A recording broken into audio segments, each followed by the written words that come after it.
I bet you've seen this in action. You've watched people fall into patterns that might not serve them. What am I talking about? Emotional state will dictate their actions, and actions dictate outcomes, and we're not getting outcomes that we want. There's a reason.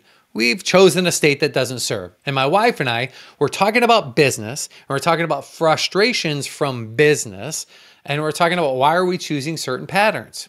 So she goes, well, I know I'm choosing control. And somewhere along the line, she might have projected, I at times can choose anger. She told me that. I don't know if that's true. Now, why would we choose anger? Why would we choose control? Or let's just say control is being courageous enough to be empowered. Let's even pretend that's the case. That in her reasoning that serves. Because it does serve beyond the thing that she fears, which is a really low frequency. Remember the map of consciousness from Dr. Hawking's Power versus Force in the book?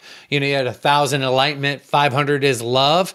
But what do you got? Courage at best at 200. You're way down at fear at 100. And shame and guilt, you know what those two are. Guilt is I lost, but shame is I am a loser. That's pretty low frequency. We're talking about 30, 20 down there. So when you're in control, at least that's a hell of a lot more powerful than guilt. When I'm in anger, at least that's a lot better than fear. That's why you would choose it in the moment. But once you become conscious that you've behaved in that way, you can choose love, which is what we're hungry for, what we're striving towards.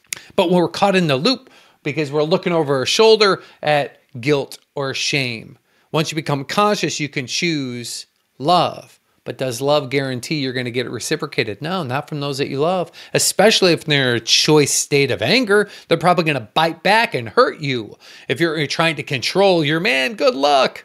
Two dudes in a fight, you know, I know she's not going to win it emotionally. So therefore, someone ends up hurt.